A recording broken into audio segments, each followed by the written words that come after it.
मित्रांनो, एसटीने प्रवास करणाऱ्या प्रवाशासाठी एक महत्वाची आणि एक मोठी बातमी आहे.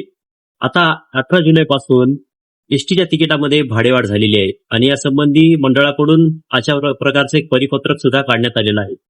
18 जुलै 2026 पासून महाराष्ट्र राज्य मार्ग परिवहन महामंडळाने एस टी प्रवासी भाड्यात 13.56% वाढ करण्याचा निर्णय घेतला आहे.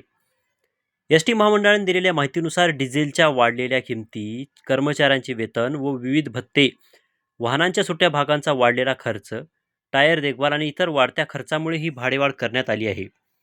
याशिवाय यापूर्वी साध्या बसांवर लागू करण्यात आलेली 10% हंगामी भाडेवाढ रद्द करण्यात आल्यामुळे महामंडळावर आर्थिक ताण वाढल्याचेही कारण सांगण्यात आले आहे.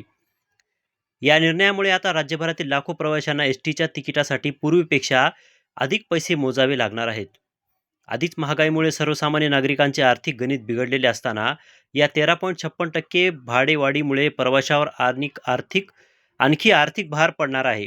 दरम्यान या निर्णयावर नागरिकांकडून विविध प्रतिक्रिया उमटत असून पुढील काळात सरकार किंवा एस टी महामंडळ या निर्णयात काही बदल करते का, याकडे सर्वांचे लक्ष लागले आहे.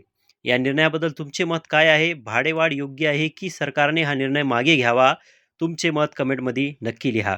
आणि अशाच महत्त्वाच्या अपडेटसाठी सोशल व्हिडिओ चॅनलला सबस्क्राईब करा, व्हिडिओला लाईक करा आणि ही माहिती आपल्या मित्रांपर्यंत नक्की शेअर करा. धन्यवाद.